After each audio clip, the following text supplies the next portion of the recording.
get good. This is Endless Space 2 Awakening, and we are the Guardians of the Galaxy, the Fireborn Unfallen, and this is the first episode of 2020, so a good New Year's to all of you, if you celebrate that, because I don't know if every culture in the world does celebrate that, but anyways, it's a new year, new us. Not really. We're still going to keep taking down the UE, just watch. This is going to be fun, guys. Okay, so one of the things I do want to do right as we start off is I want to go change power to shields again, and we're going to go back to trying out prudent positions here. And I think the reason why is because I feel like with our new boarding fleets, the ones that are primarily just boarding pods, we're going to see a lot more value out of that tactic. We did lose some of the ships out of one of our boarding fleets right here. Of course, those ships have been replaced by the UE ships that we did capture, which is a nice little capture right here. Sorry about that, guys. Just clear my throat a little bit. Okay, so here we've got our siege ships just hanging out on Nihal. I believe there's a civilian ship here we can shoot at. There is. Give us your dust. Excellent. Okay, so Deneb over here is having hard times right now. They're being sieged by the He-Show, much less us. Oh no, they're being sieged by pirates, which is even funnier because, hey, why not? So I think what we're gonna do here... Is it worth sending our siege ships over here? I think the pirates will attack them if we do that. I think we'll just let the pirates siege them, and then when they empty out, we'll send a fleet over and we'll just take Deneb. We will take Deneb and make it ours, potentially. I don't know that we actually want to capture Deneb. Like, I don't think that's actually an advantage for us because Deneb's not a great system, and it's not really on a path that we need either. Nihal is a key system for us. Menace up here we would like to take because it is a very nice system. Got a whole bunch of luxury resources as well as some wonderful quadronics there. Ooh, that's actually a really nice quadronics deposit actually. So over here we have adamantium deposits, which are nice. What's in their queue? They're just doing public 3D printing here, which means that they're probably producing ships over here in Altair, which is interesting. Should have hacks running. We do. Okay. Let's go ahead and end our turn and see what happens. Come on, guys. You can do it. Okay, it is election time, so we have to decide who we want to officially support here, and I think we want to officially support pacifists. I do want to keep the pacifists in office. I do want to be able to go back to being pacifists once we wipe out the UE. This is really just a personal vendetta between us and the UE, and it primarily exists because every time we tried to be friendly with the UE stabbed us in the back. They pretty much stabbed us in the back right from the get-go. We didn't ask for this war, we kind of got thrust into this war, and now we're here. And now we're not yielding because we know that even if we do yield and we try to be peaceful, the UE will just stab us in the back again. This is a war of necessity, not a war of desire. Oh, this is gonna be fun though. This is gonna be fun though. We gonna take some more of their ships, boys? It's gonna be awesome! Okay, hostile trace is detected. Show me the location.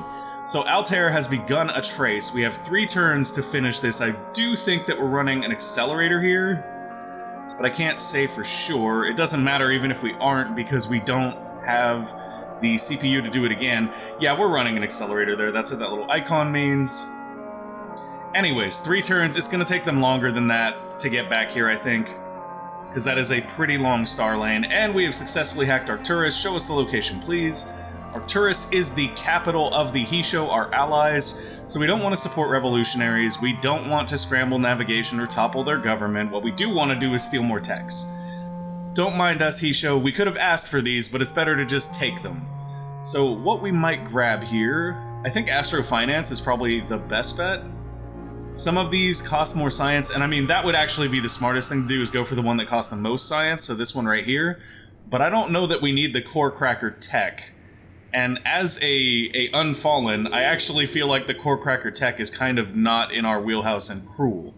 So I don't really want to do that. The squadron shifter here could be nice as well. Astrofinance is dirt cheap though. Maybe we will take this just because it is a higher tier tech. We'll do that. Like, I don't want it because I don't want to build core crackers, and I know I'll be tempted to because the animations for core crackers are... they're just amazing, guys. The animation for core crackers makes me happy. Now, I'm not going to put an accelerator on there because we've got to cross the distance. Make sure there's one running here. There was not. There is now. That should reduce the time somewhat. Okay, cool. Cool. That's the trace symbol. I am such a spaz for not recognizing that. But it's okay. We got hacks going, everything's good. We just got a huge, huge expensive tech.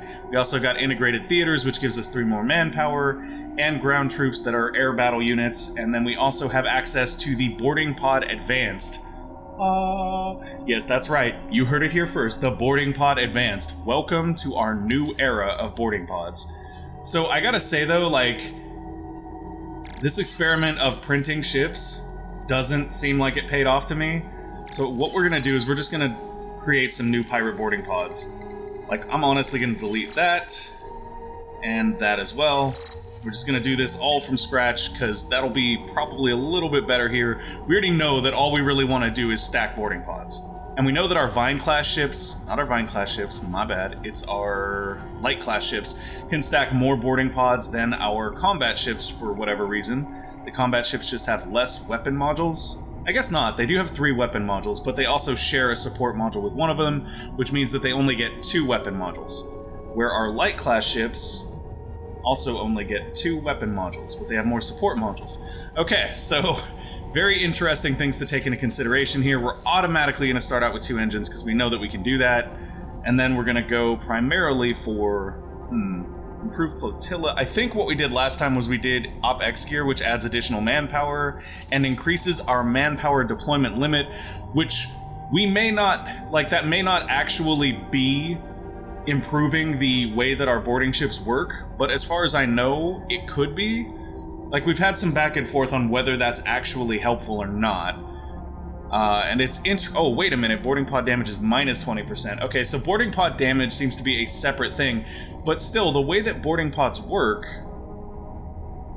I would be remiss to say that it doesn't improve them. Wait a minute, I thought we just got new boarding pods, did we not? Are we researching them? Is that what's happening? We're researching them. Okay, so we'll have them in one turn. So we'll wait until then to build new pirate bombers and stuff. That's actually unfortunate because I kind of already, like, destroyed them. But we can always look at one of the existing ones if we're trying to see what the design was. It does interest me in trying to understand whether the OpEx gear actually enhances it. I know that we've had people say it doesn't, but it seems like it would, doesn't it? Because it does increase the deployment limit and boarding pods deploy manpower, so I'm not sure how that actually works. I'll let you guys, if you guys know for sure, hit me in the comments before we build those ships. How about that? That seems like a good deal. Okay, so this is one of our new governors. He is on Herolium. Herolium, if I'm not mistaken, has quite the nice resource layout. I could be wrong, though. Let's go take a look at that real quick. Oh yeah, Herolium is barren. Herolium is barren of resources, so we don't care about that. All we want is production. We will obviously want to take these resource deposit boosts later, though. That's actually one of the stronger things about having an Overseer hero, so we will go ahead and raise that eventually. But for right now, we're just going to take a lot more production, because that'll help build out Herolium, which is a growing system.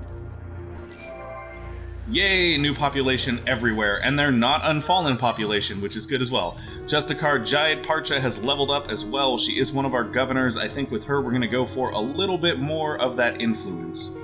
Now that is going to be 20% on system, or 20 on system, plus 5%, plus 50 per trading company on Empire, which is something I believe we're working on right now, is getting our trading companies established. Let's take a look at that in our trading map. Yes, we have Astro Brands here. They are built, which means that we want to go ahead and set up another trading company over here on ESO, or at least a subsidiary, I believe. Yes, yes, yes, trading company subsidiary, where are you? Huh. Alright. HQ is not able to trace a route to your subsidiaries. Research autonomous materials to discover wormholes. What? Do we not have wormholes?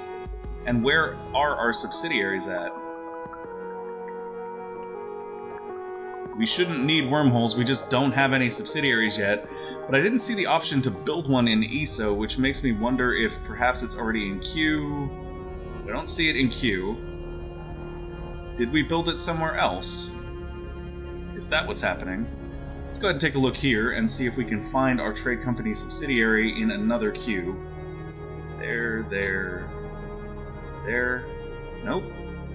Nope. Here, maybe? No, that is ESO, which we were looking at. It's not in Sylphy. Not in Gistrid. So, I'm not sure what's going on here. Did we not unlock the tech yet for a trade company subsidiary? Is that what I'm missing? Because I just don't see one at all, and I thought they came in the same tech. That's very strange.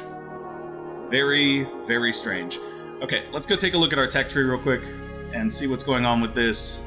So, trading companies and trading company subsidiaries are right here. We do have the trading company. We should have a subsidiary.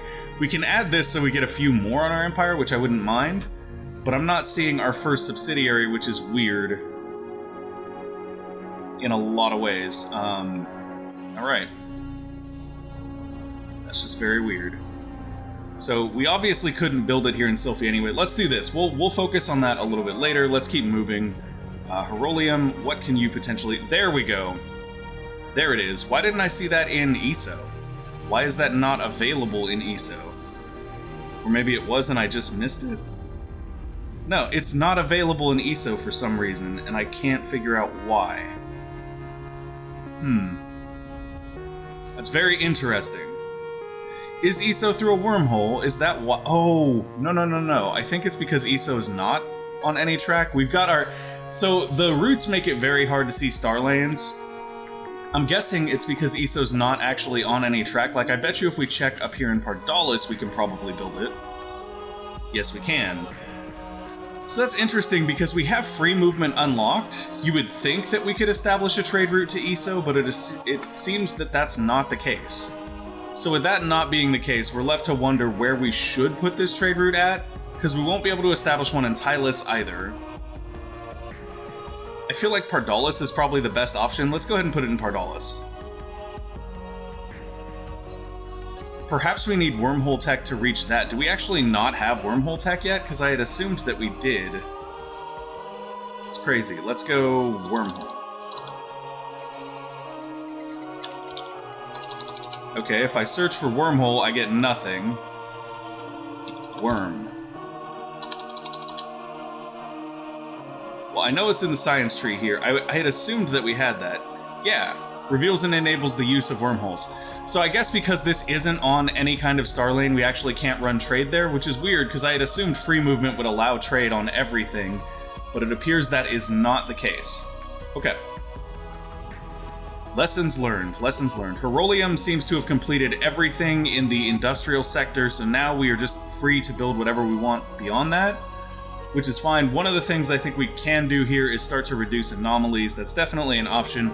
Herolium is ecstatic as well, so we can build anything that benefits from happiness. So things like this.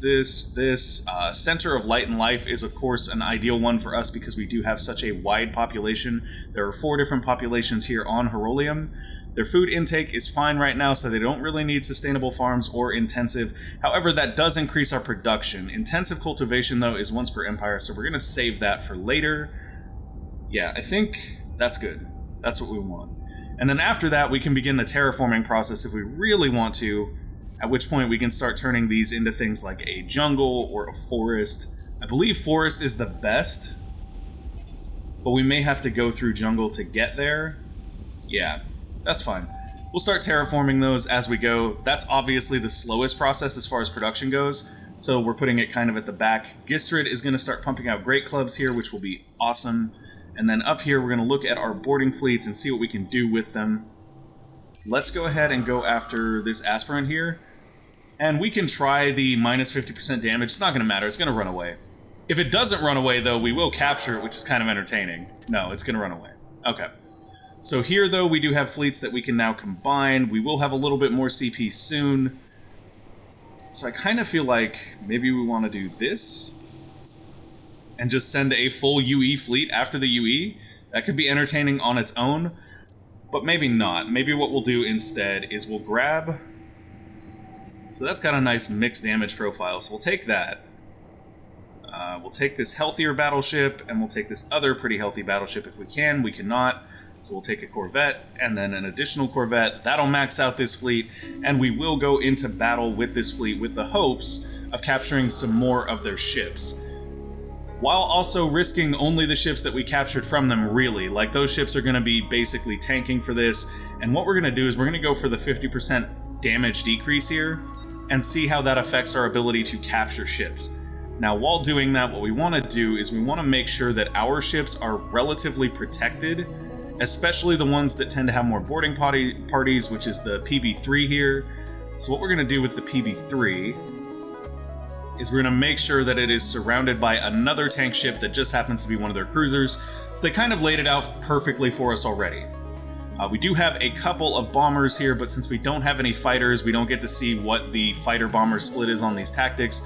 That is, once again, something that I think is kind of inconvenient, but we'll figure that out in future when we do have more with our carriers. There we go. Alright, here we go. Let's give this a try, guys. Let's give it a try, see what we can come up with. Plus 25% hull plating penetration on weapons, but we're also reducing the damage of weapons by 50%. So in a way, it doesn't matter that much. They're like nullifying our plating, but we're essentially adding plating by doing that. So I'm gonna go ahead and turn the UI off here, and we're just gonna enjoy this sweet, sweet space battle. It's gonna be interesting though, because we're gonna be seeing UE ships firing on UE ships and trying to determine whether they're our UE ships or their UE ships, although it's pretty clear that any UE ship that is, in our fleet is probably ours. It would be interesting if you saw the Unfallen symbol stamped on the side of the UE ships that we own. I would think that was quite clever, but I don't know if we'll see that. Ooh, shots are out already. Boom, boom, let's go. Boarding pods away, you see them there? Swarm of boarding pods, go! God, it looks so cool. When they latch into the side of the ship, it just looks so cool. Come on, boarding pods, let's go. Capture as many ships as we can. So the really nice thing here is that if we capture a lot of their ships, then once again, we can turn their ships around and use them against them. And we know that they're not actually building ships in Tylus because we have a sleeper agent there, so we're able to see that Tylus is currently doing public 3D printing. Sleeper agents can provide valuable intel like that, so you know whether or not you need to be sending more troops there because they're going to be building more ships, or whether or not they've kind of given up. And in this case, they seem to have given up. So we're just going to enjoy this and wait for the inevitable outcome. It also appears that we have some fighters or bombers because some of those were on the UE ships that we captured, which is even more entertaining. Come on, guys. Capture all the ships. I want to see more boarding pods go out. We did lose most of our boarding pod ships in that last battle, though. We only really have one left, so we probably won't get that many boards from this. What we will get, though, is some nice crew damage from our other ships, and that, of course, lowers the efficiency of the enemy ships. Oh, there's still boarding pods going out, though, which means there is a chance. There is potential there for us to successfully board the ships. Yeah, I'm not sure whether the crew damage weapons help that much with the boarding pod plan, or whether you should just go full boarding pods with, like, swarm missiles to protect them. It is good to know that the boarding pods are considered like missiles, though, so you can use swarm missiles to ensure that they arrive at the target. Because I didn't actually know that until recently, either. Oh, boom. Okay, but nobody seems to be firing anymore. That could mean we got a nice capture out of this. Now we captured a single corvette. That's not a great turnaround. We lost a couple of our ships, but we still have a lot of UE ships here to continue the fight, so it's not a big deal. Okay, so with that done, what we want to do... This fleet right here is still able to attack, but I believe if we merge these fleets, they will no longer be able to attack. We might be able to merge that one in. Nope. If we merge that one in, it can't fight either. So let's just combine everything. Let's combine everything we have here that we can, and we'll see where it goes from there. That's going to be too much CP, so let's take out a couple of these little guys and put in these 3 battleships. Perfect. Back up to a full fleet here. If we could attack, we would, but we can't, so we're just gonna have to wait here.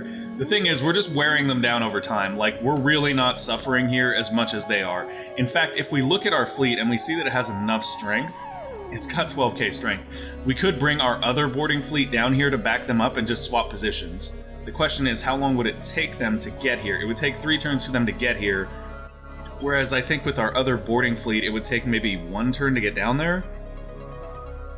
Yeah, so there's some inherent risk there. We would essentially have to send these guys over and wait 3 turns for them to arrive, which seems somewhat not good. I don't think we're going to do that. That seems a little much to me. Okay, that's fine. Let's hop around and see what fleets we have left, because we may have some Vine fleets that need to put in some work floating around here. Yes, we do. These guys want to be entwining right here. Where did our other Vine fleets go? I thought we had a couple of different Vine fleets, and now I'm only seeing the one, and I'm not sure where the others ended up. I thought we had one here, potentially. I don't seem to, though.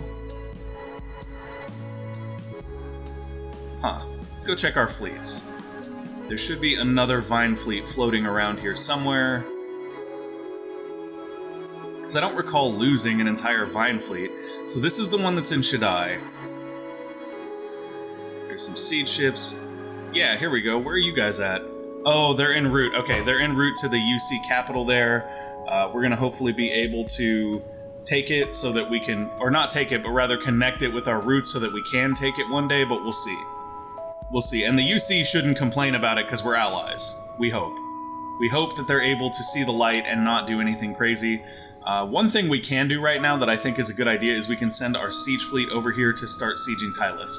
And I think that's perfectly fine. We know that we can defend the fleet. It should be okay over there. Plus, we're currently producing our great clubs here on Gistrid. Holy moly, those are taking a long time, though. Wow, that's slow. That is exceptionally slow.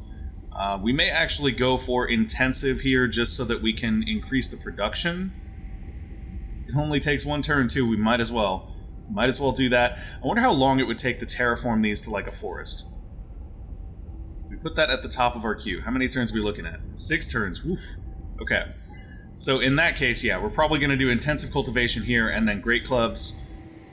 Wow, that's crazy. Isn't Gistrid one of our highest production systems as well, or is that Sylphy? And what is the differential there? Oh wow, Gistrid's not even close. Gistrid is not even close. We may actually finish that one great club there and then build some great clubs in Sylphy. That actually seems like a better deal. I mean, even with this terraforming that's finishing, we'll still be able to put out great clubs in Sylphy faster. We are shy on Quadranix for our new great club, so we can go buy some of that from the marketplace potentially. Let's go see what we can get in the area of Quadranix. You can't blame me for trying, that's a little much. Let's go for maybe 30? Oh yeah, we can get 30 pretty easily. We can probably get more than that. Let's go for 50. Yeah, I'll take 50. 50 Quadranix, I'm sold. What heroes are available? Because we could use some more governors, I believe. We don't have governors on every system, so getting a few more governors here isn't a bad idea. Let's go ahead and sort our classes. We do see that there is a counselor available and an overseer available. The overseer is of the primitives, so I believe that's actually an ideal one. It is, because we get that additional production there, so we'll be glad to pick him up. He is 27k, which we do not have, though. And then the counselor is a US Socials, and their top tier ability is more based on ships. However, they do get this nice skill right here, which greatly reduces the dust upkeep on system. So we could still pick that up as well. We would need somewhere around 50k to do that. We are a little shy on dust right now to be doing that, but we're generating 2.3k a turn. That's really not that much. I'd like to be generating a lot more. I think we'll wait. I think we have to wait. I don't think we have the option of not waiting. We don't really have the resources to sell right now, and they're not coming in at a rate that I would like them to be for us to be able to sell them in a reasonable quantity. Which is weird to me. Like, have we just not built the things that increase the resource output? Is that the problem? Well, for one thing, we can change this to a Slag and Sledge Center. Probably going to move that up in queue since that'll go fast here. Another Slag and Sledge Center here. Where else? Let's bounce around and check all of our systems. We'll be able to get some Quadranix here relatively soon, but otherwise this system does not produce any strategics. Take a look at Gistrid here, which is producing antimatter, and in order to get more of that antimatter, we would want a Slag and Sledge Center, which we're going to put in queue. For whatever reason, when you hold down the Alt key, it does not put those at the top of the queue. Just a weird little quirk to keep in mind. Because I like using that shortcut a lot to make sure that stuff goes to the very top. Okay, here we also have Quadranix that'll be coming in, but it is not quite there yet. Did we actually colonize the system already? We did, so let's get a little bit more, I guess, production here. Although this is a gas temperate, can we actually get more dust from that? Not really. I mean, here we can kind of put anything we want. Normally we would go with an Edenization, but I think we'll go with Industrial Zone here just because. It's not a hot planet, so it won't really do a lot. I mean, if we were looking at what benefits the most from being temperate, I don't think there is anything specifically benefiting from that. There isn't, so we'll just do that. And if I'm not mistaken, we'll check on the next system, but I'm pretty sure that slag and sludge only increases the strategic resource value. Oh. Okay, I'm wrong. Slag and sludge center everywhere. Slag and sludge center everywhere. Hold on, we're gonna move those to the top of the queue. These things are 100, guys. They increase the resource generation of any resource on that planet, which is so big. That is so big, it's insane. We'll do it here. Slag and sludge center, we'll get rid of that industrialization. More slag and sludge center everywhere. It does not say it's limited to strategics. I was under the impression it was. If it's not, that means that this is the biggest economy booster in the game, in my opinion, right now for us. Let's go ahead and keep on keeping on. Who else wants it? You guys do. Give me that slag and sludge. It does mean we're gonna lose some of our influence gains right now, which is okay, because the main reason we're so down on influence is because of the fact that we have a ton of agreements with people, and we're also kind of refusing truces every chance we get, and that, you know, has a penalty associated with it. So we've got slag and sludge center building in a couple of places already. Does it show me which planet it's building in when I do this? Sylphy 4, Sylphy 3. Okay, I guess that's the best indicator then.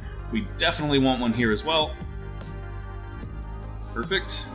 Let's check all the other systems that potentially have resources. So we looked at Libra, we looked at Herolium. Let's look at ESO here real quick. ESO, we actually haven't colonized this last system that we're working on right now. Once we do, we'll go ahead and boost that with slag and sludge as well. That is just crazy. The fact that slag and sludge is every resource is crazy. I'm going to put Miners Union and Expanded Mines at the top of the queue as well. We want to pull in as many of those resources as we can get. If we can get a big enough influence or influx of strategics and luxury resources, there's a lot of different things we can do with them. If you don't have sort of an abundance of them, there's not as much you can do with them. You kind of use them as they're available. But if there is an abundance of them because we create an abundance of them, it's crazy what you can do with them. Okay. So all of that so that we can then come down here and put 3 great clubs in queue. And we'll put them right here. They're going to come out a lot faster from Sylphy, which is perfect. Let's go. So a little bit of an economic rearrangement on our systems there. Took a second to do, but Slag and Sludge Center is a lot better than I ever realized it was, and we're going to take full advantage of that because why wouldn't we? A new tactic slot is available. Okay, so what I'm going to do with that tactic slot here is probably go ahead and add back in our power to shields, unless we have something that's even better. And I feel like if we have the critical damage one, Get Lucky, we might put that one in. Yeah, I think Get Lucky is one we would definitely consider putting in, especially since, if I'm not mistaken, I believe our Great Club 2 build, you've unlocked a population collection bonus for the Basrixo. We're now at 20 with them, which gives us plus 10% production on systems with Basrixo. That's awesome. Unfallen population boost is not happening right now. We also don't really need it to happen. I think we'd be better off focusing on boosting some of these other pops. It is interesting to see how many different populations we have in our empire. I'd like to get more, of course. Oh look, they refused the truce too, which costs 1200 influence. Good job, guys. Good job. We don't need their stinking truce. Okay. Million Things I Haven't Done Part 2. So this is about the economic upstart versus the banks, essentially. And we have the option to either encourage a duel. I'm not going to read all this because I wasted a ton of time doing our system overhauls and I want to get a little bit further. Okay, so we can encourage the duel here, or we could discourage the duel. Now, if we encourage, we get an additional industrial thing. If we discourage, we get more pacifists, but we also get happiness. So I'm going to take that. We probably don't need the happiness, but it will help on the systems that we've seized from other empires. I do not exult in destruction. What do you say to a truce? I say ha ha ha ha ha ha ha ha ha. That's funny. Okay, so that's done. Level up here on Salt Cliff. Suyu Salt Cliff is awesome. We love this hero because of the reduced fleet cost here. That's just a wonderful, wonderful thing to have. Plus 6 fleet movement? Yeah. I think I like that. I think that's a great idea. Let's do that. Let's do plus 6 fleet movement. Thank you very, very much, Suya Saltcliffe. You are the bomb. Okay. Suya is definitely going to lead our Great Club fleet once that is a thing.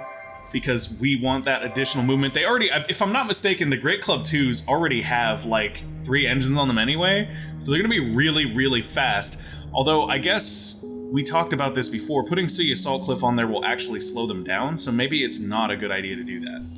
Maybe that's something we won't do. Okay. Oh, there we go. Military Stage 5 is unlocked. We get even more CP, so now we have a lot more CP. Starting higher level, we get some basic anti-gluon beams. What in the world? It's just a beam. It's just a beam. And then some entropy torpedoes.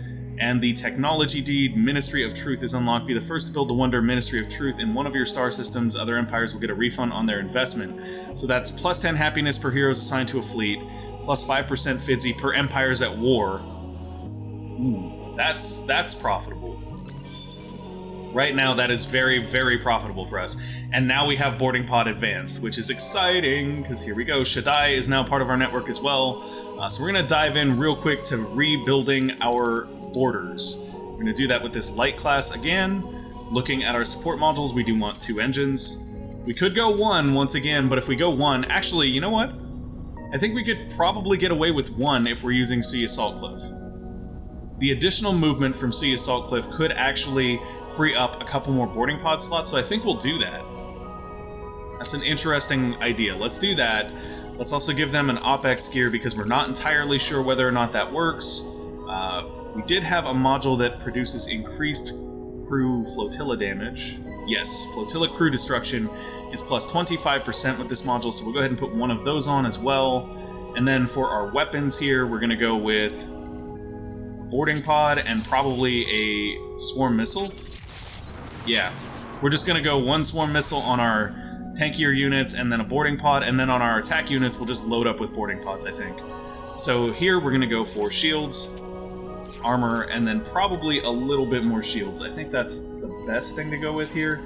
Although we're already kind of heavier on energy defense, so maybe we'll go with more armor to even it out. Yeah, that's probably a better idea. Okay, so this is our pirate support vessel. Create that design. Then we're going to go in and make a pirate assault vessel. Pirate assault. Ah, I tapped caps lock. I swear I can type, guys, I swear. Okay, so with this one, no, I didn't say cancel. We're also going to do just 1 engine module here, and the reason why is because we're going to use Sea Salt Cliff to boost this fleet. Since we won't be using him for the Great Club anyway, which is fine. So we can go ahead and put boarding pods galore on this ship. All the boarding pods. And we're going to throw a couple of defensive modules on to make sure it's nice and tanky. We can actually get away with 2 of each here and keep it pretty leveled out. Yeah, I like that. Here we go. I think that's good. I think we're now kind of set up nicely to start building our pirate fleets again. The question is, what system do we want to build them in? Because Sylphie's building the Great Clubs. Herolium is actually the next highest production, although we can see they're losing us a little bit of dust there. Pardalis is also good production. It's crazy to me that, like, none of our local systems have good production. Like, how does Nakos not have good production? I don't understand. I really don't. They have a massive population. They have a ton of... I mean, they even have, it looks like a super biofuel factory running, and they don't have much production. Like, I'm blown away by the lack of production in Nakos. Let's go look at Nakos and see what... Okay, well, that's a problem. But even then, they have a good enough population. Like, why is our production value so low? We are terraforming one thing to a forest, that is Nakos 5. Let's see what other places we can terraform, because that's gotta be why the low production values. Like, it's a very science-based system, and that's great and everything, but I would much, much rather have more food and more production here. So we're gonna go ahead and work on switching everything over with terraforming. Eventually, this should be a very, very nice system, but for right now, it's just not. It really just isn't. Let's look at the system levels of our systems as well. Okay, so we could definitely use some more level ups. We should go look at what our next Empire improvement should be. Oh, we already have 3 available. We just haven't done it in many of our systems, which is a problem. Let's go to Sylphie and make that improvement to start with if we can. We lack Red Sang. Okay, so we need to buy Red Sang off the market. We were going to pick up some heroes there, but I think we'll just grab some Red Sang real quick because Red Sang is dirt cheap. We'll just buy like 200. Yeah, we'll just buy 200. It doesn't matter. We can start upgrading systems now. which is just beneficial in a lot of ways, so we're going to do that for sure. Let's go level 3 here, level 3 here, level 3 here. Yes, yes, yes, where is it? Oh, now we're out of something else. Nope, we're out of red sang. It is 75 red sang per go, so I guess what we'll do is buy a little bit more. Ooh, red sang is more expensive now because we just bought, so we'll have to wait a minute, but that's okay. At least 2 of our systems are upgrading, and they're the 2 that matter the most in my opinion because they are the top of our production tree, so that's good. We'll let that roll. Everything should be fine. We'll have to pick this up next time. Thank you guys for watching. I hope you enjoyed the show. If you did, make sure to go ahead and give us a like or subscribe to the channel, and we will see you next time. Bye!